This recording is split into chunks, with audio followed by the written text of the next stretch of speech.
ओम शांति। साकार बांगला मुरली 16 আগস্ট 2025। आज के श्रीकृष्णेर जन्माष्टमी। भक्तদের মধ্যে কত উন্মাদনা, কত খুশি। কৃষ্ণ রাধাকে ঝোলনাতে দুলিয়ে কত খুশির অনুভব করে এবং প্রত্যেক নারী চায় যে কৃষ্ণের মতো আমার স্বামী হোক এবং মায়েরা চায় যে কৃষ্ণের মতো আমার সন্তান হোক। তো এই কৃষ্ণকে নিয়ে আমাদের মনে খুশির কোনো কমি নেই। কিন্তু এখন ভগবান বলছেন, ভগবানও বাঁচো, এখন ভগবান বলছেন যে শ্রীকৃষ্ণ খুব শীঘ্রই আসছে এই ভক্তদের মনোকামনা পূর্ণ করার জন্য। এখন যেভাবে ভক্তরা কৃষ্ণকে চেয়েছেন, বাস্তবে তিনি তা নন। এই সময়ে এই শ্রীকৃষ্ণের আত্মা রাজযোগ পড়াশোনা করে তিনি শতযুগের মালিক হয়েছেন। তিনি যুবরাজ, তিনি প্রিন্স হয়েছেন এবং পরবর্তী সময়ে তিনি নারায়ণ হয়ে মহারাজার পাঠ করেছেন। মহারাজা নারায়ণ আর মহারানী লক্ষ্মী, এই দুজনের মিলিত রূপ দেখানো হয় বিষ্ণু চতুর্ভুজ। দুই হাত নারায়ণের, দুই হাত লক্ষ্মীর। তো এই কৃষ্ণকে নিয়ে এখন ভগবান বলছেন, তোমরা এই যে অচিরেই এই বিশ্ব গ্লোবের মধ্যে, অর্থাৎ এই ভারতেই যুবরাজ হয়ে এবং ভারতের রাজ সিংহাসন পরিচালনা করার জন্য শ্রীকৃষ্ণ আসছেন, তার মহিমাকে জানো এবং তিনি কিভাবে পড়াশোনা করিয়ে একজন সাধারণকে কি করে তিনি নারায়ণ বানিয়েছেন, একজন সাধারণ নারীকে কিভাবে পড়াশোনা করিয়ে লক্ষ্মী বানিয়েছেন। তো এই সুখবরটুকু আজকের এই পবিত্র দিনে তোমরা আনন্দ অনুষ্ঠান করবে, লুচি পায়েস অনেক কিছু মিষ্টান্ন তৈরি করবে, ভোগ লাগাবে, তোমরাও প্রসাদ পাবে। কিন্তু তার পাশাপাশি শিবের মন্দিরে গিয়ে, কৃষ্ণের মন্দিরে গিয়ে, নারায়ণের মন্দিরে গিয়ে এই শুভ সংবাদটুকু দাও যে শ্রীকৃষ্ণ খুব শীঘ্রই আসছে। তো আজকে বাবা বলেছেন, মিষ্টি বাচ্চারা, তোমাদের এইম অবজেক্ট হলো ওয়ান্ডারফুল রং বেরঙ্গের দুনিয়ার মালিক হওয়া। শতযুগ থাকবে সম্পূর্ণ কালারফুল, তার মালিক হওয়া, এই হলো তোমাদের এইম অবজেক্ট। তাই সদা এই খুশিতে আনন্দিত থাকো, ঝিমিয়ে থেকো না। কারণ এই সময়ে ব্রাহ্মণ জীবনে এই পড়াশোনা, এই আধ্যাত্মিক পড়াশোনা পড়তে পড়তে অনেক বাচ্চার মধ্যে তার খুশির ভাব থাকে না, থিতিয়ে পড়ে, ঝিমিয়ে যায়। যেমন সোডা ওয়াটার যেমন ঝাঁকুনি দিলে তার মধ্যে এক উন্মাদনা আসে, তার মধ্যে অনেক বুদবুদ তৈরি হয়, কিছুক্ষণ রেখে দিলে আবার সে থিতিয়ে পড়ে। ঠিক তোমাদেরও এই এম অবজেক্টকে জেনে খুশিতে আনন্দিত থাকতে হবে। আর যখনই তোমরা ঝিমিয়ে পড়বে, তখনই তোমরা বুঝবে কোনো না কোনো তোমাদের মধ্যে কমি আছে। এই ওয়ান্ডারফুল স্বর্গের মালিক হবে, কালারফুল দুনিয়ার মালিক হবে, আর এই মনের মধ্যে কালার থাকবে না, তা তো হতে পারে না। আজকের প্রশ্ন, ভাগ্যবান বাচ্চাদের কোন উৎসাহ সর্বদাই থাকবে? উত্তর, জগতের পিতা আমাদের নতুন দুনিয়ার প্রিন্স প্রিন্সেস বানানোর জন্য পড়াচ্ছেন। তোমরা এই উৎসাহর সঙ্গে সবাইকে বোঝাতে পারো যে এই লড়াইয়ের মধ্যেই স্বর্গ লুকিয়ে আছে।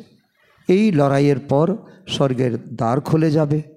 তোমাদের এই খুশিতে থাকতে হবে আর খুশির সঙ্গে অন্যদেরও বোঝাতে হবে। এই শ্রীকৃষ্ণের জন্মদিনে তোমরা বসে থাকলে চলবে না। তোমাদের এই খুশির উন্মাদনার এই খবরটুকু সবাইকে দাও। খুশিতে থাকবে, সবাইকে খুশিতে বোঝাবে। কারণ এই যুদ্ধ যে মহাভারী বিনাশ যে সামনে দাঁড়িয়ে আছে, এই বিনাশের পরেই নতুন দুনিয়ার দরজা খুলবে, শতযুগ শুরু হবে। আর ঈশ্বর তোমাদেরকে এই নর থেকে নারায়ণ, নারী থেকে লক্ষ্মী হওয়ার জন্য পড়াশোনা করাচ্ছে।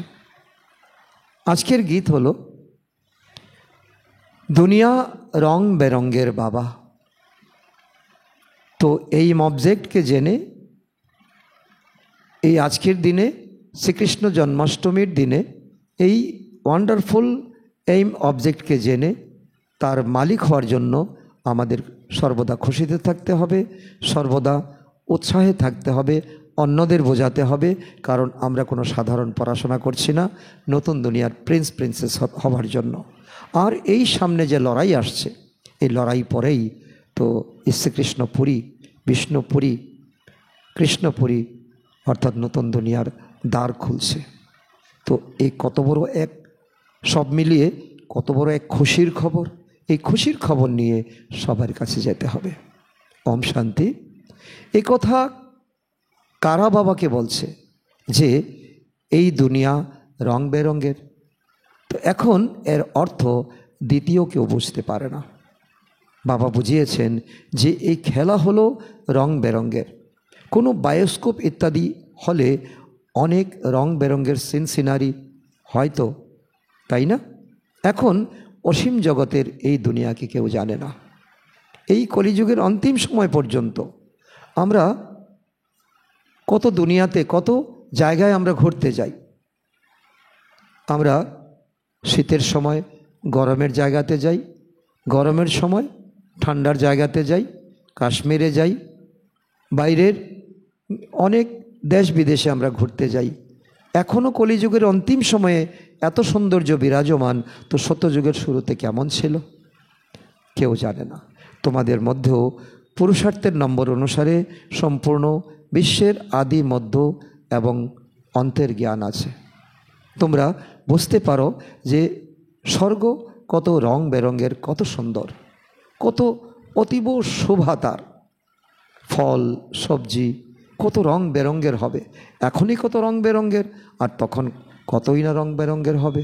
কত মিষ্টি স্বাদযুক্ত ফলমূল, আহার ইত্যাদি থাকবে। তো সেই স্বর্গকে কেউ জানে না, কারো বুদ্ধিতেই নেই। তো গায়ন আছে না, ওয়ান্ডার অফ দ্য ওয়ার্ল্ড। তো এর কথা কেবল তোমরাই জানো, তার খুশিতে তোমরাই আছো। তোমরাই সেই ওয়ান্ডার অফ দ্য ওয়ার্ল্ডের জন্য নিজের নিজের ভাগ্য অনুসারে পুরুষার্থ করছো। তোমাদের এই অবজেক্ট তো আছেই, সে হলো ওয়ান্ডার অফ দ্য ওয়ার্ল্ড, বড়ই রং বেরঙ্গের দুনিয়া। তো যেখানে হিরে জহরাতের মহল থাকবে, শুধু খাদ্যবস্তুই নয়, শুধু প্রাকৃতিক দৃশ্যই নয়, তো সেখানে তো হিরে জহরাতের মহলও তোমাদের থাকবে। তোমরা এক সেকেন্ডে সেই ওয়ান্ডারফুল বৈকুণ্ঠে চলে যাও। এখন তোমাদের এই মন এবং বুদ্ধিকে এতই তোমরা একাগ্র করো, ফরিস্তা স্থিতি বানিয়ে নাও, এক সেকেন্ডে তোমরা চলে যাও নতুন দুনিয়াতে, কৃষ্ণপুরীতে। তোমরা সেখানে খেলাধুলা করো, রাসবিলাস ইত্যাদি করে থাকো। অবশ্যই সেটা ওয়ান্ডারফুল দুনিয়া, তাই না? তো এখানে হলো মায়ার রাজ্য। তো এও কতখানি ওয়ান্ডারফুল। এখানে মানুষ কত কি করতে থাকে, কত স্বপ্ন দেখতে থাকে, কত সুন্দর জিনিস বানাতে থাকে। তো এই দুনিয়াতে কেউই বুঝতে পারে না যে আমরা এই নাটকে খেলা করছি।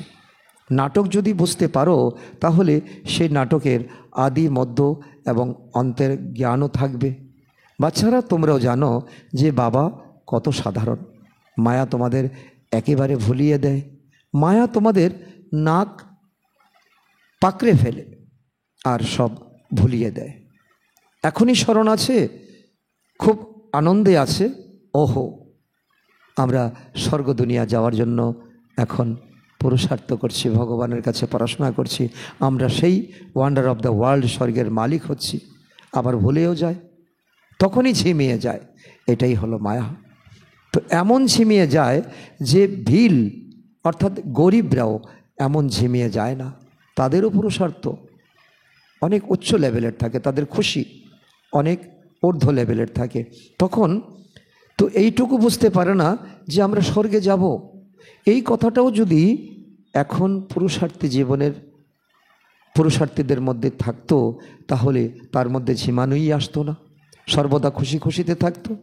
অসীম জগতের বাবা আমাদেরকে পড়াচ্ছেন, একদম যেন মরার মতো হয়ে যায়। ভগবান পড়াচ্ছেন, কোনো শিহরণ নেই, কোনো উন্মাদনা নেই, সেই খুশি আর নেশা থাকে না। এই নেশা হলো ঈশ্বরীয় নেশা। এই নেশা শরীরকে কোনো ক্ষতি করে না, মন এবং বুদ্ধিকে খুব চাঙ্গা করে তোলে। তো এখন এই ওয়ান্ডার অফ দ্য ওয়ার্ল্ডের স্থাপনা হচ্ছে। সেই ওয়ান্ডার অফ ওয়ার্ল্ড এর পৃথিবীর রাজকুমার হলেন শ্রীকৃষ্ণ। শ্রীকৃষ্ণ একজন নয়, 8 জন হবেন। এও তোমরাই জানো, যে জ্ঞানে তীক্ষ্ণ সে শ্রীকৃষ্ণের জন্মাষ্টমীর উপর সে বুঝাতে পারবে। খুব সেন্সিটিভ বিষয়, কারণ ভক্তদের মধ্যে মনে যাতে কোনো দুঃখ না লাগে এবং তাদের মধ্যে যাতে নেশা জাগৃত হয়, তো খুব তীক্ষ্ণ বাচ্চারাই এই শ্রীকৃষ্ণের জন্মাষ্টমীর উপর বোঝাতে পারবে। শ্রীকৃষ্ণ সেই ওয়ান্ডার অফ দ্য ওয়ার্ল্ডের প্রিন্স ছিল। খুব অদূর ভবিষ্যতে তিনি আসছেন। সেই সত্যযুগ তারপর কোথায় গেল? সত্যযুগ থেকে শুরু করে সিঁড়ি কিভাবে নেমে এসেছে, সত্যযুগ থেকে কিভাবে কলিযুগ কিভাবে হলো, অবতরণের কলা কিভাবে হলো।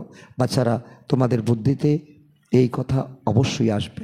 তোমরা বিচার সাগর মন্থন করবে, সেই আনন্দের সঙ্গেই অন্যদেরও বোঝানো উচিত। কারণ নতুন দুনিয়া একেলা কেউর জন্য নয়। এখানে যারাই পড়ছো তারা যদি নিশ্চয়ই বুদ্ধি বিজয়ন্তী তোমরা হয়ে থাকো, তাহলে মায়াকে যদি তোমরা অধীনে আনতে পারো, তাহলে অবশ্যই তোমরা শতযুগে যাবে। তো অন্যদেরও বোঝানো চাই, শ্রীকৃষ্ণ এখন আবার আসছেন, শ্রীকৃষ্ণের রাজ্য আবার স্থাপন হচ্ছে। অনেকে হয়তো তর্ক করবেন, কিন্তু তর্কের কোনো প্রশ্ন নেই, এটা যে ভগবানও বাছো। এই কথা শুনে ভারতবাসীদের খুব খুশি হওয়া চাই, কারণ যাকে আমরা খুঁজছি তিনিই আসছেন, আর সেই দুনিয়াতে আমরাও যাব। কিন্তু এই উৎসাহ তাদের আসবে যারা ভাগ্যবান হবে, মনোযোগ দিয়ে পড়াশোনা করবে, পুরুষার্থ করবে। দুনিয়ার মানুষ তো রত্নকেও পাথর মনে করে ফেলে দেয়। এই যে হলো এক এক শব্দ এক এক রত্নের সমান, মহামূল্য। লাখ লাখ টাকার এক এক শব্দের মূল্য লাখ টাকাতেও তার মূল্যায়ন হয় না। এ তো অবিনাশী জ্ঞান রত্ন, তাই না? এই জ্ঞান রত্নের সাগর হলেন এক পরমপিতা পরমাত্মা। এই রত্নের অনেক ভ্যালু। এই জ্ঞান রত্নই তোমাদের ধারণ করতে হবে এবং আচরণে আনতে হবে, ব্যবহারে আনতে হবে। এখন তোমরা জ্ঞান সাগরের থেকে ডাইরেক্ট শুনছো, এরপর আর অন্য কিছুই শোনার দরকার নেই। শতযুগে এই জ্ঞান চর্চা, রাজযোগ এসব কিছুই থাকবে না, কারণ সেখানে কোনো দুঃখ থাকবেই না। সেখানে না LLB থাকবে আর না সার্জন ইত্যাদি থাকবে। এখানে তো অসুখ বিসুখ নিয়ে মানুষ সার্জনের কাছে নেয়, আর সম্পত্তিগত ঝামেলা নিয়ে তো মানুষ তো লয়ারের কাছে যায়, আইনজীবীর কাছে যায়। তো সেখানে এই জ্ঞান থাকবে না, ওখানে তো তোমরা প্রালব্ধ ভোগ করবে। তাই জন্মাষ্টমী উপলক্ষে বাচ্চাদের খুব ভালোভাবে বোঝাতে হবে, সকলের কাছে যেতে হবে। যে বুঝবে আর যে বুঝবে না তো বুঝবে না, যারা বুঝতে চাইবে তাদের কাছে বারবার যেতে হবে। তো অনেকবার এই জ্ঞান মুরলী শোনানো হয়েছে, বাচ্চাদের বিচার সাগর মন্থন করতে হবে, তখনই নতুন নতুন পয়েন্ট বের হবে কাকে কিভাবে বোঝাবো। ভাষণ করতে হলে ভোরবেলায় উঠে লেখা শুরু করা উচিত, তারপর তা পাঠও করতে হবে, আর কোথাও ভুল থাকলে তাকে কারেকশন করতে হবে, ভুলে যাওয়া পয়েন্ট আবার যোগ করতে হবে। এতে সুন্দর ধারণা হবে। তবু লেখা অনুসারে সবাই বলতে পারবে না, যতটুকু লিখবে ততটুকু কিন্তু ভাষণ করতে পারবে না, কিছু না কিছু পয়েন্ট ভুলেই যাবে। তাই তোমাদের বোঝাতে হয় কৃষ্ণ কে। তিনি তো আশ্চর্যজনক এই পৃথিবীর মালিক ছিলেন। আশ্চর্যজনক পৃথিবী অর্থাৎ শতযুগ দুনিয়া, তাকে ওয়ান্ডার অফ দ্য ওয়ার্ল্ড বলা হয়। ভারতী স্বর্গ ছিল, সেই স্বর্গের মালিক কে ছিলেন? শ্রীকৃষ্ণ ছিলেন। আমরা আপনাদের সেই খবর শোনাচ্ছি যে শ্রীকৃষ্ণ খুব শীঘ্রই আসছেন। রাজযোগ ভগবানই শিখিয়েছেন, তিনি এখনও শেখাচ্ছেন, এখনও সময় আছে, এখনও রাজযোগ শেখানো চলছে। হয়তো কিছুদিন পরেই তা বন্ধ হয়ে যাবে। পবিত্রতার জন্য তিনি এখন পুরুষার্থ করাচ্ছেন তোমাদের ডবল মুকুটধারী দেবতা বানানোর জন্য। এইসব কথা বাচ্চাদের স্মৃতিতে আসা উচিত। যার খুব ভালো অভ্যাস থাকবে সে খুব ভালোভাবে বোঝাতে পারবে। কৃষ্ণের চিত্রের লেখনও 1 নম্বর, তার আর্টিকেল তো সেটা সকলের গ্রহণযোগ্য হবে, কারণ কৃষ্ণের কথা কে না শুনতে চাইবে। এক লড়াইয়ের পর স্বর্গের দ্বার অবশ্যই খুলে যাবে। তো এই লড়াইয়ের মধ্যেই স্বর্গ লুকিয়ে আছে। বাচ্চাদেরও খুবই খুশিতে থাকা উচিত। জন্মাষ্টমীতে মানুষ নতুন বস্ত্র আদি পরিধান করে, কিন্তু তোমরা জানো আমরা এখন এই পুরানো শরীরটা তো একটা বস্ত্র। এই শরীর ত্যাগ করে আমরা কাঞ্চন কায়া শরীর ধারণ করব। কাঞ্চন কায়া কাকে বলা হয়? অর্থাৎ সোনার কায়া। সোনার মতো গঠন হবে আমাদের শরীর। তো সেখানে আত্মাও পবিত্র, শরীরও পবিত্র। এখন তোমাদের কায়া কাঞ্চন নয়, নম্বর ক্রম অনুসারে তা তৈরি হচ্ছে। এই স্মরণের যাত্রাতেই কায়া কাঞ্চন তৈরি হবে। যত স্মরণ করবে, যত যোগ করবে। বাবা জানেন যে এমন অনেকেই আছে যাদের স্মরণ করার বুদ্ধিও নেই। স্মরণ করলেই যে বাবার থেকে অনেক শক্তি পাওয়া যায় এই ধারণাটুকু নেই। এই স্মরণের যখন পরিশ্রম করবে তখন তোমাদের বাণীও শক্তিশালী হবে। যে কোনো কোথাও গিয়ে তোমরা সবার কাছে ভাষণ করতে পারবে। তো এখন সেই শক্তি কোথায়? তোমাদের সেই যোগবল নেই, সেই শক্তি নেই। লক্ষ্মী নারায়ণ হওয়ার মতো মুখও তো চাই, তাই না? তো তেমন শিক্ষাও চাই। মিষ্টি মিষ্টি হাসি, তোমাদের চেহারা চাই। চেহারা যেমন হোক তার মধ্যে মিষ্টি লেগে থাকা চাই। আর সে শিক্ষাও তোমাদের চাই। কৃষ্ণ জন্মাষ্টমী উপলক্ষে বোঝানো তো খুব সহজ। কৃষ্ণকে বলা হয় শ্যাম সুন্দর। কৃষ্ণকে কালো, নারায়ণকে কালো, আবার রামকেও কালো বানিয়ে দিয়েছে। বাবা বলেন আমার বাচ্চারা যারা প্রথমে জ্ঞান চিতায় বসে স্বর্গের মালিক হয়েছিল, তারপর তারা কোথায় চলে গেল? তারা কাম চিতায় বসে নম্বরের ক্রমানুসারে নামতে থেকেছে। এই সৃষ্টিও শতপ্রধান, শত, রজ, তম হয়ে যায়। মানুষের অবস্থাও এমনই হয়। কাম চিতায় বসে সবাই শ্যাম অর্থাৎ কালো হয়ে গেছে। আমি এখন এসেছি তোমাদের সুন্দর বানাতে। আত্মাকে সুন্দর করা হয়। বাবা প্রত্যেকেরই আচরণ দেখে বুঝতে পারেন এই মন, বচন এবং কর্মে কিভাবে চলে। আচরণ দেখে বলতে পারেন তার মন কেমন, তার বচন কেমন, তার কর্ম কেমন। কিভাবে কর্ম করে তাও জানতে পারা যায়। বাচ্চাদের চলন তো 1 নম্বর হওয়া উচিত। মুখ থেকে সর্বদা রত্ন নির্গত হওয়া উচিত। কৃষ্ণ জয়ন্তীতে তো বোঝানো খুবই ভালো। তখন শ্যাম এবং সুন্দরের বিষয় যেন থাকে, এই কথাটা যেন কখনো মিস না হয়। কারণ কৃষ্ণ কথাটার মধ্যেই তার অর্থ লুকিয়ে আছে।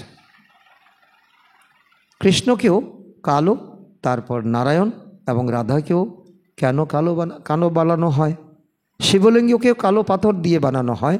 তো এখন তিনি তো কালোই নন, উনি তো ওনার কোনো আকৃতিই নেই, উনি তো নিরাকার এক বিন্দু স্বরূপ। শিব কি আর ওরা কি জিনিস তৈরি করে? বিন্দু শিবলিঙ্গ বানিয়ে 3টি রেখা দিয়ে তার মধ্যে বিন্দু এঁকে দেয়। তো সৃষ্টির আদি মধ্যের অন্তের জ্ঞান যিনি প্রদান করেন বিন্দু, তাকে তো আমরা জানিই না, তার সঙ্গে আমরা মন লাগাতে পারি না। তাই এই কালো আকৃতির পাথর বানিয়ে তার মধ্যে এই চিহ্ন দিয়ে দেওয়া হয়। এই বিষয় বাচ্চারা তোমরা জানো, ভালোভাবে বোঝাতে পারো কেন তাদের কালো বানানো হয়, তো তোমরা এইসব বিষয়ের উপর বোঝাতে পারবে। এখন দেখব যে বাচ্চারা কি সেবা করে, কারণ বাবা সব গাইডলাইন দিয়ে দিচ্ছেন। তো বাবা তো বলেন এই জ্ঞান সব ধর্মের মানুষের জন্য, তাদেরকেও বলতে হবে। বাবা বলেছেন আমাকে স্মরণ করো, তাহলে তোমাদের জন্ম জন্মান্তরের পাপ কেটে যাবে। তো জন্ম জন্মান্তরের পাপ নিয়ে কিন্তু সকলেরই ভয় আছে। এই জন্ম দেখেই আমরা কিন্তু বাকি জন্মের ক্যালকুলেশন করতে পারি। তোমাদের পবিত্র হতে হবে। তোমরা যে কাউকেই রাখি পরাতে পারো, ইউরোপিয়ানদেরকেও রাখি পরাতে পারো, যে কেউই হোক না কেন তাদের তোমরা বলবে ভগবানও বাঁচো। তো অবশ্যই কোনো শরীরের দ্বারাই বলবেন, তাই না? ভগবান বলেছেন কোনো শরীরের দ্বারা। আর তিনি বলেন আমি পরকায়াতে আসি। তিনি বলেন মামে কম, অর্থাৎ আমাকে স্মরণ করো, দেহের সব ধর্ম ত্যাগ করে নিজেকে আত্মা মনে করো। বাবা কত বোঝান, তবু বুঝতে না পারলে তো বাবা মনে করে এর ভাগ্যেই নেই। এ তো বুঝবেই যে সে বাবা আমাদেরকে পড়ান। রথ অর্থাৎ শরীর ছাড়া তো তিনি পড়াতে পারেন না, এই ইঙ্গিত দেওয়াই হলো যথেষ্ট। তো যারা এই কুলের হবে সেই ইঙ্গিতে সে আকর্ষণের মতো, চৌম্বকীয় আকর্ষণের মতো সে ছুটে ছুটে আসবে। কোনো বাচ্চার বোঝানোর অভ্যাস খুবই ভালো। বাবা মাম্মার কথা তো বুঝতেই পারো যে ওনারা কত উচ্চ পদ পাবেন, তারা কত সেবা করেছেন। মাম্মাও তো সেবা করতেন, তাই না? তো এই কথাও বোঝাতে হয়। তো মায়ারও অনেক প্রকারের রূপ আছে। অনেকেই বলে যে আমার মধ্যে মাম্মা আসে, শিব বাবা আসে, কিন্তু নতুন নতুন পয়েন্টস তো নির্ধারিত শরীরের দ্বারাই শোনাবেন যে নির্ধারিত শরীর হলো ব্রহ্মা বাবা।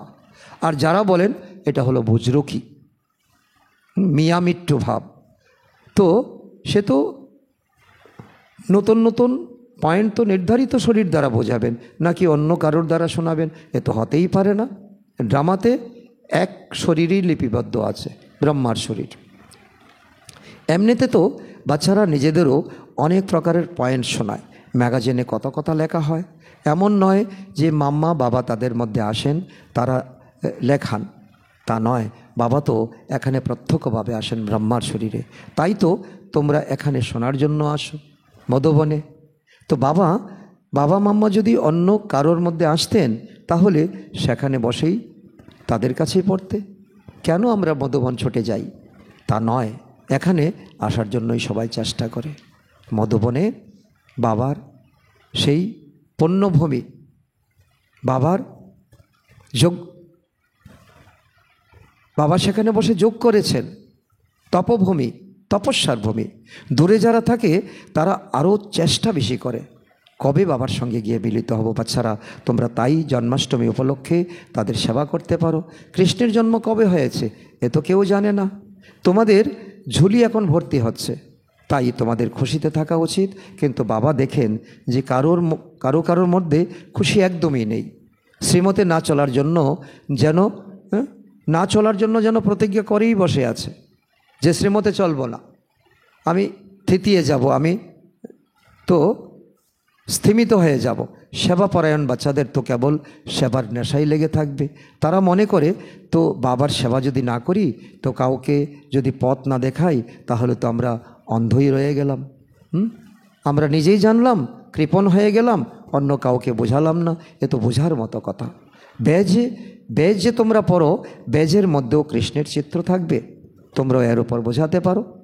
কাউকে জিজ্ঞাসা করো তো ওনাকে কালো কেন দেখানো হয়েছে, তো কেউ বলতে পারবে না। তো গল্পে যেমন বলা হয়েছে, তো ওনাকে সর্পে দংশন করেছে, তার জন্য ওনার রং কালো, কিন্তু বাস্তবে তা নয়। তো এই পুরুষোত্তম যিনি 16 গলা সম্পন্ন, তাকে সাপে দংশন করবে। আর এই বিষধর সাপ শতযুগে থাকবে। শাস্ত্রে লিখে দিয়েছে যে রামের স্ত্রীকে হরণ করা হয়েছিল, কিন্তু এমন কোনো ঘটনা সেখানে হয় না, শতযুগে হয় না।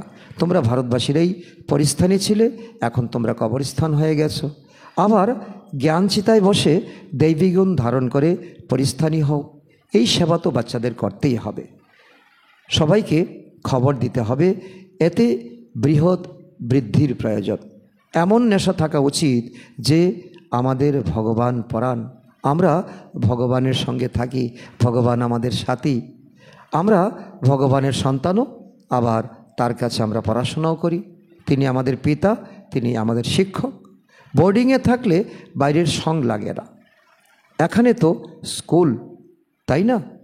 তো সবাই এখানে আসে আর পড়াশোনা করে, তো যার যার ঘরে চলে যায়। আর মধুবন্ত হলো বোর্ডিং, সবাই সেখানে থাকে, পড়াশোনা করে, একই গণ্ডিতে থাকে, তো সেখানে মায়ার উপদ্রব নেই। তো খ্রিস্টানদের স্বভাব চরিত্র খুব সুন্দর ছিল, এখন আর তা নেই। সকলেই তমপ্রধান এবং পতিত। এই পতিত আত্মারা দেবতার সামনে গিয়ে কি করে? মাথা ঠোকে। তো সেই দেবতাদের কত মহিমা করো। শতযুগে সকলের চরিত্রই দৈবী ছিল, এখন সকলের চরিত্র আসুরি হয়ে গেছে।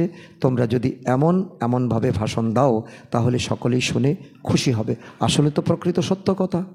এখন তো আমরা চেহারাটা মানুষের মতো, কিন্তু ভিতরে তো আমাদের তো আদব কায়দা বাদরের মতো হয়ে গেছে। তো ছোট মুখে বড় কথা, তো অর্থাৎ তো এই কথা কৃষ্ণের জন্য বলা হয়। কারণ আমাদের এই সময় আমরা যারা এখন জ্ঞান আহরণ করছি, তো আমরা ছোট মুখে বড় কথা বলছি। শ্রীকৃষ্ণ অদূর ভবিষ্যতে আসছেন, নিকট ভবিষ্যতে আসছেন। এই যুদ্ধের পরেই শতযুগের দরজা খুলবে। তো এখন তোমরা কত বড় কথা শোনো। তো এত বড় হওয়ার জন্য তোমরা কত বড় কথা শোনো ভগবান থেকে, এবং ছোট মুখে কত বড় কথা শোনাও। তোমরা যে কাউকে রাখি বাঁধতে পারো, বাবার খবর তো সবাইকে দিতে হবে না। তো এই লড়াই স্বর্গের দ্বার খোলে। তোমাদের এখন পতিত থেকে পবিত্র হতে হবে, বাবাকে স্মরণ করতে হবে। তোমরা দেহধারীকে স্মরণ করবে না, এক বাবাই সকলের সদ্গতি করেন। এ হলো আয়রন এজেড ওয়ার্ল্ড। বাচ্চারা, তোমাদের বুদ্ধিতেও পুরুষার্থের নম্বর অনুসারে ধারণা হয়। স্কুলেও যেমন স্কলারশিপ নেওয়ার জন্য পরিশ্রম করে, এখানেও কত বড় স্কলারশিপ, এখানে সেবা অনেক বড়। মায়েরাও চিত্র দেখিয়ে অনেক সেবা করতে পারে। কৃষ্ণের কালো, নারায়ণের কালো, রামচন্দ্রের কালো, শিবেরও কালো, এইসব চিত্র দেখিয়ে সকলকে বোঝাও। সকলে সাদরে গ্রহণ করবে। দেবতাদের কেন কালো বানানো হয়েছে? শ্যাম সুন্দর, এই কথাটার অর্থ কি? শ্রীনাথ মন্দিরে যাও, সেখানে সম্পূর্ণ কালো চিত্র। তাই এ সমস্ত চিত্র একত্রিত করা চাই। তোমাদের বাবার চিত্র দেখানো উচিত। শিব বাবার চিত্র দেখো, জ্যোতির্বিন্দু, তার থেকে বাবার কত গুণ এবং শক্তি, বাবা কত সাগর, সব কিছুই সাগর বাবা। আর যা কিছু আমাদের দরকার, আর আমার বাবা এত ধনী, আর আমি কিনা নিজেকে কাঙ্গাল মনে করি, তো এটা মানায় না। তো বাবা বলে, তো শ্যাম সুন্দরের অর্থ বুঝিয়ে বলো। তোমরা যদি এখন রাখি বেঁধে কামচিতা থেকে জ্ঞান চিতায় বসো ভাই ও বোনেরা, তাহলে সুন্দর গৌরবর্ণের হয়ে যাবে। মায়া তোমাদেরকে কালো করে দিয়েছে, আর এখন রাম এসেছেন। রাবণ তোমাদের কালো করেছে, তো রাম এসেছেন তোমাদের এখন রাখি পরিয়ে পবিত্র জীবন ধারণ করিয়ে তোমাদেরকে গৌরবর্ণে করে নিতে। তোমরাও এখন সেবা করতে পারো, তোমরা খুব সুন্দর ভাষণ দিয়ে বোঝাতে পারো এদের কেন কালো করা হয়েছে। তো শিবলিঙ্গকে কেন কালো করা হয়েছে বলো, সুন্দর আর শ্যাম কেন বলা হয়, তো আমরা বুঝিয়ে বলবো। তো আপনারা একটু আমাদেরকে সময় দিন, এতে কেউ বিরক্ত হবে না। সেবা তো খুবই সহজ, বাবা তো বোঝাতেই থাকেন। বাচ্চারা, ভালো গুণ ধারণ করো, বংশের নাম উজ্জ্বল করো। তোমরা এখন জানো যে আমরা হলাম উঁচুর থেকে উঁচু ব্রাহ্মণ কুলের। এরপর রাখি বন্ধনের অর্থ তোমরা যে কাউকে বোঝাতে পারো। তোমরা তো বার বনিতাদের, যারা নাকি বেশ্যাবৃত্তি করে, তাদেরকেও তো রাখি হাতে বেঁধে তাদেরকেও রাখির অর্থ বোঝাতে পারো। তোমরা কেন এই জীবনযাপন করবে? তোমরা একটু নিজেদের মধ্যে সংকল্প করো, উদ্যম বাড়াও, তো তোমরাও এমন সুন্দর জীবনে যেতে পারবে। তোমাদের সঙ্গে যেন চিত্র থাকে, চিত্র দেখিয়ে সবাইকে বোঝাও। বাবা বলেন যে মামে কম স্মরণ করো, এই ফরমান পালন করলে তোমরা সুন্দর হয়ে যাবে। অনেক যুক্তি রয়েছে, কেউ বিরক্ত হবে না। কোনো মানুষই কারোর সদ্গতি করতে পারে না, এ কথাটা তো অভ্রান্ত। কেবল সেই এক পরমপিতা পরমাত্মা ছাড়া রাখি বন্ধনের দিন না থাকলেও যে কোনো দিন রাখি বন্ধন করতে পারো। এ তো অর্থ বোঝানোর জন্য। রাখি যখন চায় তখন বাঁধতে পারো। তোমাদের কর্তব্য হলো এটা। বলো বাবার কাছে প্রতিজ্ঞা করো, তো বাবা বলেন মামে কম স্মরণ করো, তো বাবাও ঝট করে উত্তর দিয়ে দেয়, তাহলে তোমরা পবিত্র হয়ে যাবে। তোমরা মসজিদে গিয়েও ওদের বোঝাতে পারো, বলবে আমরা রাখি বাঁধার জন্য আপনাদের কাছে এসেছি, এই কথা তোমাদের বোঝানোর অধিকার রয়েছে। তাদেরকে ভাতৃপ্রেম দিয়ে তাদেরকে বোঝাতে হবে। তো বাবা বলেন তোমরা আমাকে স্মরণ করো, তাহলে তোমাদের পাপ দূর হবে, তোমরা পবিত্র হয়ে পবিত্র দুনিয়ার মালিক হয়ে যাবে। এখন তো পতিত দুনিয়া, তাই না? তো অবশ্যই একসময় গোল্ডেন এজ ছিল, এখন হলো আয়রন এজ। তোমরা গোল্ডেন এজে ঈশ্বরের কাছে যেতে চাও না? তাদেরকে বলবে, এমনভাবে শোনালে তো তারা চট করে তো তোমাদের চরণে এসে পড়বে যে তারা তো দূত এসেছে, ভগবানের দূত। তো আচ্ছা, মিষ্টি মিষ্টি হারানিধি বাচ্চাদের প্রতি মাতা পিতা বাপ দাদার স্মরণের স্নেহ সুমন আর সুপ্রভাত। আত্মাদের পিতা তার আত্মারূপী বাচ্চাদেরকে জানাচ্ছেন নমস্কার, সুপ্রভাত। আমরা আত্মারূপী সন্তানরা আমাদের মাতা পিতা বাপদাদাকে জানাই স্মরণের স্নেহ সুমন, সুপ্রভাত ও নমস্কার। ধারণার জন্য মুখ্য সার: 1 নম্বর, জ্ঞানরত্নের সাগরের থেকে যে অবিনাশী জ্ঞানরত্ন প্রাপ্ত হচ্ছে তার ভ্যালু রাখতে হবে। বিচার সাগর মন্থন করে নিজের জ্ঞান রত্ন ধারণ করতে হবে, তো মুখ থেকে সর্বদা যেন রত্নই নির্গত হয়। নাম্বার 2, স্মরণের যাত্রায় থেকে তো বাণীকে ধারালো বানাতে হবে। এই স্মরণেই আত্মা কাঞ্চন হবে, এই স্মরণ করার কায়দা শিখতে হবে। আজকের বরদান: আমার ভাবের সূক্ষ্ম স্বরূপেরও ত্যাগী, সদা নির্ভয়, নিশ্চিন্ত, বাদশাহ ভব। আজকের দুনিয়াতে ধনও আছে আবার ভয়ও আছে। যত ধন ততই ভয়ে ভীত হতে থেকে, তো ভীত হয়ে খেতে বসে বা ঘুমাতে যায়। খাওয়ার সময় ভীত অবস্থা, ঘুমাতে গেলেও ভীত অবস্থা। যেখানে আমার ভাব আছে সেখানে ভয় অবশ্যই থাকবে। তো কোনো সোনা হীরাও যদি আমার হয় তো ভয় তো অবশ্যই থাকবে। কিন্তু যদি আমার সে বাবা, আমার তন মন ধন বাবাকে আমি অর্পণ করে দিয়েছি, তাহলে নির্ভয় হয়ে যাবে। তো সূক্ষ্ম রূপেও আমারকে চেক করে ত্যাগ করো, তো নির্ভয় নিশ্চিন্ত বাদশাহ থাকার বরদান প্রাপ্ত হয়ে যাবে। স্লোগান: অন্যদের মতামতকে সম্মান দাও, তাহলে তোমাদের সম্মান স্বভাবতই প্রাপ্ত হবে। আজকের অব্যক্ত ইশারা: সহযোগী হতে হলে পরমাত্মা প্রেমের অনুভবী হও। একদিকে হলো অসীমের বৈরাগ্য, অন্যদিকে বাবার সমান হয়ে বাবার লাভে লীন থাকো। 1 সেকেন্ড আর 1 সংকল্প এই লাভলীন অবস্থা থেকে নিচে এসো না। এরকম লাভলীন বাচ্চাদের সংগঠনই বাবাকে প্রত্যক্ষ করাবে। তোমরা নিমিত্ত আত্মারা পবিত্র প্রেম আর নিজের প্রাপ্তিগুলির দ্বারা সবাইকে শ্রেষ্ঠ পালনা দাও, যোগ্য বানাও, অর্থাৎ যোগী বানাও। তো আজকের সমান আমি সদা নির্ভয়, নিশ্চিন্ত, বাদশাহ আত্মা। নির্ভয়ও আমি, নিশ্চিন্ত আমি, বাদশাহ আমি, কারণ আমার যা কিছু সকলই তোমার। আচ্ছা, ওম শান্তি।